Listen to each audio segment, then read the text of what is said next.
คนแบบใดที่จะมาดูแลหรือว่าเป็นครูชีวิตเพิ่นมักคนแบบใดเนาะพี่น้องเนาะ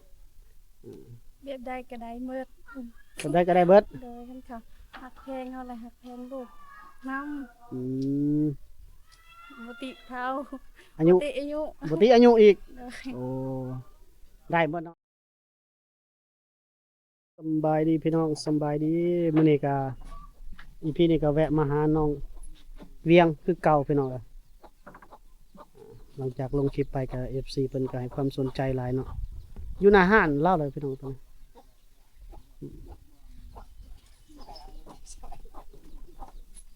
กำลังเสริมสวยอยู่นี่ก็ได้แล้วบทอยู่นี่เนาะหรือมันฮ้อนบ่น้องเวียงฮ้อนบ่อยู่นี่ฮ้อนเนาะอืมกำลังเสริมสวยโอ้นอนผู้เดียวเนาะได้ครูมานอนนำใครนะเหรอพอหาครูมานอนนำละเอาหมุนหน้ามาหันหน้ามาสบายดี FC ก่อนต้องเป็นตาออนซอนดีเนาะสบายดีน้องเวียงคนสวยพี่น้องว่าสวยเนาะมื้อนี้เป็นได้ฮ้อนบ่ฮ้อนซะบ่โอ้ยว่าเอาไปฮ้อนนี่เนาะอากาศดีคนมาเฮ็ดปล่อยลอยซะเนาะพี่น้องเนาะเดี๋ยวเอาของกินมาให้ก่อนเดี๋ยวซื้อของกินมาฝากว่าเห็นกินตอนแรงอันนี้เขาไปเวียดนามพี่น้องเนี่ยของกินเอาไปไว้เดี๋ยวไปไว้เฮือนครัวพุ่นเด้อหรือสิเฮ็ดกินเองบ่หรือสิให้แม่ จับคักได้ข้าวเด้ไปมาแต่เวียดนามหมดเลยพี่น้องบ่จอยเขาไปเติมน้ำมันอยู่พุ่นล่ะพี่น้องอยู่กับน้องเวียงคนสวยคือเก่าพี่น้องน้องเวียงสาวแม่ไม้ลูกติดพี่น้องมี FC เพิ่นว่าเอาน้องเวียงนี่แตะก่อนพร้อมจอยพร้อมเนาะเดี๋ยวนี้งามตุ้ยพี่ดีงามพี่น้องออกอวบๆแล้วต้องลดหุ่นหน่อยหนึงเด้อบัดนี้เด้อ กินหลายแล้วบ่ได้เด้อบ่งามเด้อเป็นสาวต้องหุ่นดีๆเด้อเดี๋ยวนี้ตุ้ยพี่ดีงามแล้วพี่น้องแต่ก่อน2 ปีหลังนั่นผอมๆเหลืองๆหน่อยหนึงพี่น้องตอนนั้นเพิ่นยังเลี้ยงลูกน้อยเด้ตอนนี้ลูกก็ใหญ่แล้วลูกชายลูกของเรานะพี่น้องเนาะสาวยิงบ่ลูกผู้หญิงบ่โอ้จะขออภัยพี่น้องผู้หญิงเด้ออ้ายลืมเนาะลูกผู้หญิงเด้อพี่น้องเด้อลูกน้องเวียงสาวแม่ไม้ลูกติดบ่แม่นป้าผัวเด้อพี่น้องผัวเพิ่นเสียเนาะก็เธอก็เป็นโสดอยู่ผู้เดียวน่ะตอนนี้เนาะ FC เพิ่นก็ให้มาทวงมาถามอีกว่า FC เพิ่นให้มาหามื้อนี้ถามว่ามีบ่ลายไอ้มีบ่เจ้าก็มีบ่ลายแม่นเราบ่จักว่าลายซั่นเนาะลายก็คือแอปพลิเคชันนั่นแหละตัวเฮาลิ้นนะนี่คือ Facebook นี่แหละแต่มันคือลายบ่มีเนาะน้องบ่ได้มีเนาะบ่ได้เบิ่งโทรศัพท์เราโหลดได้อยู่ดอกแต่แถวนี้บ่มีสัญญาณมื้อหน้าออกไปติดตั้งลายนี่เด้อออกไปห้านเวียดก็ได้บ่มีสัญญาณอยู่แล้วบอกว่าโหลดลายมาให้แน่เด้อFC จากต่างประเทศเพิ่นจังติดต่อได้มันก็คือ WhatsApp นั่นแหละคล้ายๆกับ WhatsApp นั่นแหละใส่เบอร์ใส่นั่นคือกัน FC อยากได้เด้อ Facebook ก็มีแล้วเนาะบ่ได้แจก Facebook เนาะบ่ได้เอาขึ้นโชว์เลย Facebook ชื่อได้ Facebook นะ เวียงเขา บ่แนมนะเวียงคำภาษาอังกฤษเดี๋ยวบ่จอยแคปแล้วก็ขึ้นจอให้เด้อแจกขึ้นจอได้บ่ได้เนาะ FC บ่ต้องมาทักหาบ่จอยเด้อไปกดเอา Facebook เราเลยติดต่อหาเราเองต่างหากเนาะสบายเพิ่นติดต่อหามื้อนี้บ่ได้ไปทางใดบ่มื้อนี้พักเนาะคันบ่พักนี่ให้มันเฮ็ดหยังมื้อนี้ เสียหยามัน เสียหญ้ามันเอามันนี่มีหญ้าขึ้นแล้วบ่ ยันว่าเดือนหน้าแล้งนี่หญ้ามันบ่เกิด ขึ้นแล้ว ขึ้นแล้วเนาะอืมไปเอาไปส่งแห้งเขาหรือไปอะนะเรือนหรือว่าเสียหญ้ามันนี่หรือว่าไปเสียมะหญ้ามันส่วนตัวเอง ส่วนตัวเอง ส่วนเจ้าเองโอ้อ้าว FC ก็ซอยเพิ่นเด้ FC บ่ซอยน้องเวียงบ่พี่น้องให้ไปตากแดดตากลมตากฝนอยู่เนาะเสียหญ้ามันคลิกบาทหนึงก็เนาะ1,000ก็จ้างได้แล้วนี่1,000ก็ว่าน้องเวียงว่าเอาเงิน1,000ไปซื้อซีนกินดีกว่า เขาจ้างกันวันเท่าไหร่เสียหญ้ามัน เซ็น วันละ150 บาทประมาณนั้นแหละพี่น้องวันหนึงโอ้ก็พอจ้างอยู่เนาะเพื่อสิได้เงิน100,000อีพอไว้ตากแดดมื้อมื้อก็เลยอยู่เฮือนเนาะก็เลยพักผ่อนมื้อนี้มื้ออื่นโอ้ป๊อดโตแดดร้อนๆนี่พี่น้องเอ้ยไปเสียหญ้ามันพอแห้งต้องสู้แล้วพี่น้องถามน้องเวียงก่อนพี่น้องเนาะเป็นได้คือยังโสดดนแท้เนาะแล้วก็สิถามเพิ่นว่า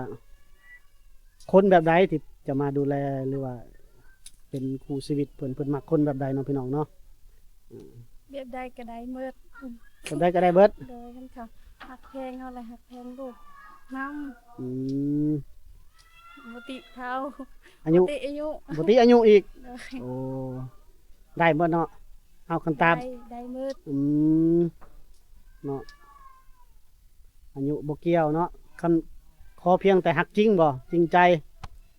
โอ้ผู้บ่าวต่างประเทศนี่จริงใจเด้ผู้บ่าวต่างประเทศนี่เพิ่นมักแล้วเพิ่นมาขอเลยเฮ็ดได้ซะล้มกันก่อนบ่ ร่มกันโกน เนาะคุยกันก่อนเพิ่นว่าเนาะว่าสิถึกใจกันบ่ถึกคอกันบ่เนาะได้เนาะขอให้จริงใจหักแพงลูกเฮาหักน้องเวียงนั่นแหละพี่น้องบ่ตบบ่ตีบ่ทำร้ายร่างกายว่าซั่นซะเนาะคนซุมื้อนี่ก็คือว่าแหละพี่น้องเบิ่งยากได้พี่น้องฮู้แต่หน้าตาบ่ต้องฮู้แต่หน้าตาบ่ได้เด้พี่น้องต้องศึกษาจิตใจกันเนาะน้องเวียงก็พร้อมเปิดใจคุยเนาะคันว่านั่นเนาะเดี๋ยวมีเฟซมีไลน์เด้อพี่น้องส่วนไลน์ FC เพิ่นอยากได้ไลน์แหละเฮาบ่มีไลน์นอกจากคนเป็นยูทูบเบอร์พี่น้องแต่น้องเวียงว่าเพิ่นว่าเดี๋ยวสิไปเปิดไลน์ให้พี่น้อง Facebook มีเนาะ นี่ Facebook นี่พร้อมแจกกับ FC เพิ่นอยากได้เด้อพี่น้องเด้อติดต่อมาหาบ่าวจอยเดี๋ยวบ่าวจอยส่งให้ Facebook ส่วนไลน์เนี่ยยังบ่มีเดี๋ยวน้องเพิ่นออกไปก่อนบ้านน้องนี่บ่มีสัญญาณพี่น้องตามนั้นเลยเด้อพี่น้องเด้อคือว่าเฮาถามน้องเวียงไปแล้ว EP นั้นเนาะพี่น้องเนาะเพิ่นว่าแบบคนบ่ได้ก็ได้ขอแต่จริงใจหักแพงลูกหักแพงเมียว่าซั่นซะหักแพงต่อน้องเวียงเองเพิ่นว่าเนาะแต่เพิ่นถือว่าพร้อมเปิดใจคุยเนาะต้องคุยกันก่อนบ่หรือว่าถึกใจแล้วมาแต่งโลดมาขอโลด ร่มกันโกน โอ้ลมกันก่อนเนาะ เบิ่งใจบ่เนาะ ขาดองแพงบ่ขาดอง บ่แพง อย่าหัวได้จริงใจเด้อนี่ได้จริงจังเด้อนี่บ่แพงเนาะขาดองเนาะจักล้านมีบ่คำ สาวล้านก็บ่ 20 ล้านโอ้สมาเอาถึกแท้เนาะโอ้ยเราอัพขึ้นยังบ่ได้เนาะ20 ล้านงัวตัวหนึงเนาะตัวหนึงหรือ2ตัวงัวนี่ ตัวหนึง ตัวหนึงคำเลยมีบ่คำ คำบ่มี บ่มีเนาะโอ้ยเซาแล้วบ่ได้แพงเด้พี่น้องเอ้ย20 ล้านจักหมื่นว่ะประมาณ 30,000 บาทเนาะพี่น้องก็ไหวปะโทแล้วเนาะถ้าแม่นบ่จอยนี่สิเอิ้นสูงกว่านี้50,000คำบาทหนึงงัวตัวหนึงเนาะ อันนี้น้องเวียงเพิ่นว่าเด้เพิ่นเปิดใจเพิ่นบ่เอาแพงดอกพี่น้องขอให้แต่จริงใจเนาะค่าดองบ่สำคัญเนาะมาสร้างเอานํกันดีกว่าเพิ่นว่าพี่น้องดีโอ้พี่น้องแถมซื้อหนึ่งได้แถมหนึ่งพร้อมเลยพี่น้องเอ้ยเป็นสาวแม่ไม้นี่ก็มีเป็นเวียกเป็นงานพร้อมเลยดุมันขยันเนาะเป็นเวียกเป็นงานแล้วฮู้เบิดเวียกงานพาเข้าวพาน้ำสาวเราบ้านๆเฮานี่โอ้แต่งอยู่แต่งกินเฮ็ดอยู่เฮ็ดกินก็ได้เนาะน้องเวียงกันเนาะ ได้ แกงหน่อไม้บ่เป็นแต่อาหารในเมืองเลยพี่น้องพัดพักบ่มันยังบ่ครัวพัดแบบอาหารในเมืองแบบเพิ่นบ่เคยแต่อาหารบ้านๆป่นปลาบ่แกงปูแกงปลาแกงกบแกงไก่บ่พี่น้อง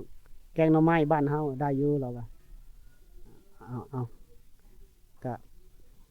ให้ FC เพิ่นพิจารณาเอาเองพี่น้องเนาะส่วนเฮาก็ได้แต่เป็นผู้นำเสนอให้มื้อนี้ก็มีโอกาสได้มาอีกเพราะว่าโอกาสหน้าเพิ่นแล้วจะได้มาอีกจักมื้อใดแล้วพี่น้องบ่จอยก็ใส่น้ำมันหลายอันแน่มาเนาะมื้อนี้ก็ไปเติมน้ำมันมาแต่เวียดนามพุ่นน่ะพี่น้องไปซื้อของอยู่ของกินมาฝากเพิ่นเนาะน้ำมันแพงแล้วอยู่บ้านเฮาลิตรหนึง60 บาทแล้วอยู่ลาวนี่น้องเวียงได้ใส่น้ำมันอยู่ไสซะ อยู่เวียดคือกัน ไปใส่อยู่พุ่นกันเนาะโอ้ซื้อน้ำมันมาขายก็บ่ได้เนาะ FC ว่าตู้แช่นะมันกินไฟเท่าใดตู้แช่นะถ้ามีผู้ซื้อให้นะเอาบ่ อ้าว ยังอยากได้ตู้แช่เนาะ คัน ไฟก็บ่มีต่อแต่เฮือน เอาเฮ็ดได้จังได้ใส่เอาตู้แช่มานะโอ้ไฟฟ้านี่ไฟฟ้าเขาบ่นี่ไฟฟ้านี่จะต่อมาเทือนนี่บ่โอ้อันนี้เป็นพี่น้องกันบ่หรือว่าหยัง หน้าบ้าน นาบ่าวโอ้ไฟฟ้านี่ไฟฟ้าเขาเนาะเจ้าใส่เนาะโอ้พี่น้องเอ้ยเฮาคิดว่าไฟฟ้าเราเองเข้าไฟเดี๋ยวนี้ก็ประมาณ10,000 บาทได้พี่น้องอยู่ใช้เสาอยู่ใส่เสาไฟฟ้า บน โอ้ไกลเติบเลยมีฝั่งนั่นบ่หรือฝั่งนี้ บนเฮือนบน มีบ่เสาอยู่หั่น นี้ กันเสาอยู่หั่นแล้วบ่แพงกันเสาอยู่ไกลแล้วแพงประมาณ10,000 ถึง 10,000 ปลายแล้วพี่น้องเข้าไฟฟ้าเอาระหว่างตู้แช่กับเข้าไฟฟ้านี่ตัวใดสำคัญกว่า ไฟสำคัญกว่า แม่นบ่ไฟฟ้าได้ใส่หมดเฮือนพี่น้องนั่นเด้โอ้บ้านน้องเพิ่นก็เฮือนน้องแสดงว่าใส่ไฟของคนอื่นนี่ดนแล้วบ่ โดนดี หลายปีแล้วเนาะอืมเฮาหาก็ฮู้พี่น้องใส่ไฟของคนอื่นนี่หลายปีแล้วแต่ถ้าเฮาไปมีตู้แช่ตู้หยังก็ยากเด้เพิ่นก็สิเก็บเพิ่นเก็บไว้ได้ค่าไฟแต่ละเดือนซะ 10,000 10,000โอ้บ่แพงเนาะเฮาใส่น้อยเด้คันเฮามีตู้แช่เราก็อัพขึ้นอีกแบบนั้นแหละแสดงว่าสำคัญที่สุดแล้วมันเข้าไฟฟ้าในเฮือนตัวเองนี้มื้อหน้าเฮ็ดเวียกเฮ็ดงานต่อเติมเฮือนซ่านก็ได้ใช้ไฟตัวเองมันก็จะบ่บ่กินไฟแล้วก็บ่เกรงใจเพิ่นอีกเนาะเอาล่ะ FC เอ้ยมีบ่เนาะสปอนเซอร์เฮาเนาะพี่น้องเนาะน้องเมียงเพิ่นเว้าสู่ฟังอีกข้อหนึงแม่นน้องเพิ่นบ่มีไฟฟ้าใช้เป็นของตัวเองเด้อพี่น้องโอ้ถ้ามีผู้ใจบุญบ่เนาะเข้าไฟให้น้องเวียงนี่10,000ต้นๆเด้พี่น้องเอ้ยถ้าเข้าไฟอยู่พี่เนาะถึง10,000ปลายๆแล้วเฮาก็บ่ฮู้ว่าถ้าสิเข้าไฟนี่มันต้องการไฟฟ้าเข้ามากวดสอบเบิ่งก่อนพี่น้องเข้ามาตรวจสอบเบิ่งประเมินว่าสายไฟเท่านั้นเท่านี้แล้วเขาก็จะตีราคาให้พี่น้องเนาะประมาณนั้นนะพี่น้องเอาสำคัญตัวนี้มันไฟฟ้าเนาะอยากได้บ่ ได้ โอ้เอา FC บ่จอยจัดไปเด้อพี่น้องเด้อเอา FC ว่าถ้าเข้าไฟฟ้าให้นี่มาเป็นแฟนกันเลยได้บ่ ได้ ไหวอะไรโอ้เนาะกระยันว่าคิดก่อนบ่ท่านได้คิดเลยเนาะเอาFC แสดงมื้อหน้าแล้วเจ้าไปเปิดไลน์ไว้เด้ออ้ายมื้ออื่นแล้วเจ้าไปเปิดไลน์เดี๋ยวอ้ายสิเปิดให้ว่าหน้าตาไลน์มันเป็นอะไรอยู่นี่มันบ่มีอันนั้นบ่มีสัญญาณก็สั่นสิเปิดโหลดมาเปิดให้ก็ได้ใส่เบอร์โทรเฮาแล้วก็ได้มาลิ้นแล้วนะ FC เพิ่นจะแชทหาสะดวกไลน์นะมันเป็นส่วนโตวเด้คือ WhatsApp นี่แหละรู้จักหรือเปล่า WhatsApp กะบ่ฮู้อีก บ่ฮู้ รู้จักแต่ Facebook เนาะผู้บ่าวได้รู้จักบ่ผู้บ่าวกะ โอ้ความรอซุมื้อนี่กินบ่ได้แล้วน้องเวียงเอ้อความรอนี่รอคือไอ้จอยนี่กินบ่ได้เห็นบ่ไปตัวทีบตัวแดนนี่เห็น ยังลำบากอยู่น้องเวียงซุมื้อนี่ก็ยังนอนอยู่ในห้านนี่เนาะจักคนมานอนนะครับฮะ 3 เว้าดังๆเด้เว้าดังๆแน่เพราะว่ามันบ่ค่อยได้ยินเด้เพราะว่ากล้องนี่มันอยู่ไกลเด้บ่มีไมค์ไปเนาะ3 คนเนาะมีหมู่ผู้สาวทั้งหมดมานอนนำกัน 3 มีบ่ผู้บ่าวมาลิดนำกลางคืน มาลมมานะมาคุยนะมาจีบนะ บ่มี โอ้บ่าวจอยว่าต้องมีแหละผู้บ่าวเนี่ยคนงามคนน่ะต้องมีแหละคนมาจีบบ่มีบ่ บ่มี แล้วก็แฟนก็ยังบ่มีบ่ในปัจจุบันนี่ยังโสดบ่แน่ 100% บ่ ร้อย บ่แม่นตัวบ่จักไผหน้ามาเม่นอยู่ในคลิปอ้ายนี่แหละว่าน้องเวียงมีแฟนแล้วเพิ่นว่า ไว้ ฮะ มีเด้อ บ่มีเนาะเว้าดังๆนึงมีบ่ บ่มี เออเพราะว่าเห็นมีคนมาเม่นน่ะนะยันว่ามีแฟนเป็นตำรวจบ่มันหยังนี่แหละ บ่มีเนาะอ่ามีคนมาเม่นหรือว่าคนไทยบ้านเฮานี่บ่สงสัยเขาฮู้เด้ยันเขาเห็นคลิปน้องเวียงนี่บ่มีเนาะโอเคพี่น้องน้องเพิ่นก็บ่ได้มีเด้เพิ่นว่าเขาคือบ่มาจีบเนาะมันเป็นไดเนาะเขาบ่มักผู้หญิงลูกติดบ่เนาะบ่แม่นบ่หรือว่าใด ยันนั่น บ่แม่นคนแถวนี้เขาบ่จีบกันง่ายๆดอกพี่น้องคนแถวบ้านเดียวกันนี่คนลาวคนในเฮานี่เขาบ่จีบกันง่ายๆดอกเขาจะไปจีบคนบ้านอื่นไปล้มบ้านอื่นพี่น้องเขาบ่เอาคนบ้านเดียวกันได้ยากกันสิมีก็ยากพี่น้องบ่คือคนแถวอันนั้นเมืองไทยเนาะแบบล้มคนบ้านเดียวกันจีบคนบ้านเดียวกันหั้นนะพี่น้องมื้ออื่นนี่ไปเวียกไปงานต่อบ่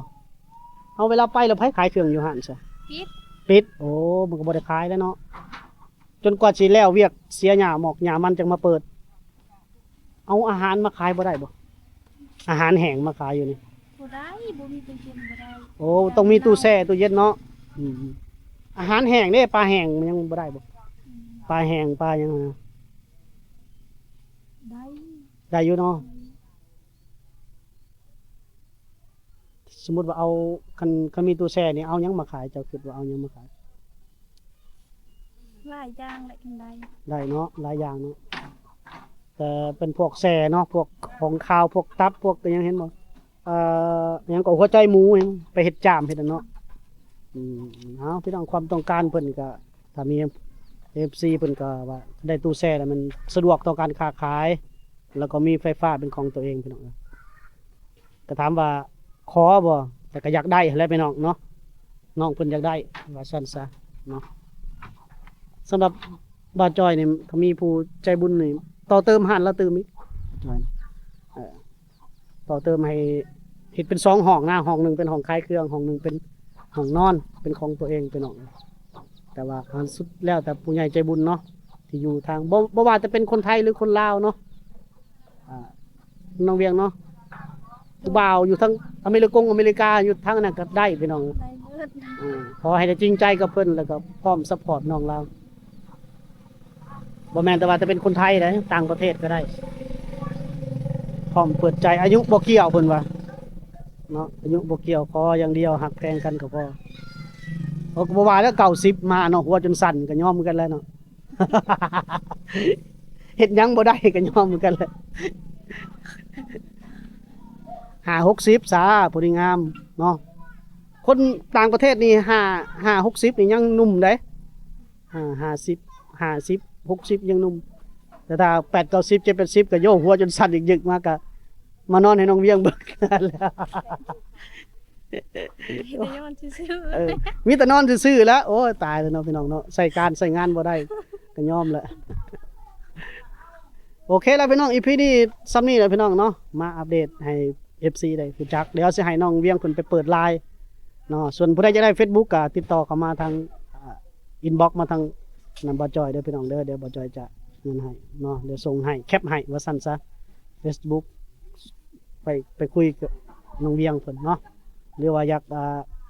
ติดต่ออยากส่งหยังอยากฝากหยังให้น้องเวียงเพิ่นก็ติดต่อเข้ามาได้เด้อพี่น้องเด้อบ่จอยเป็นพร้อมเป็นสะพานบุญให้แล้วก็หรืออยากส่งส่วนตัวน้องเพิ่นก็ติดต่อน้องเพิ่นเองเนาะขอให้แต่น้องเวียงได้นะเฮ็ดได้ก็ได้พี่น้องบ่เป็นหยังดอกสำหรับบ่จอยเนาะโอเคพบกันใหม่ใน EP หน้าพี่น้องสำหรับ EP นี้เฮาสองคนขอกล่าวคำว่าสำบายดีบ๊ายบายจ้าบ๊ายบาย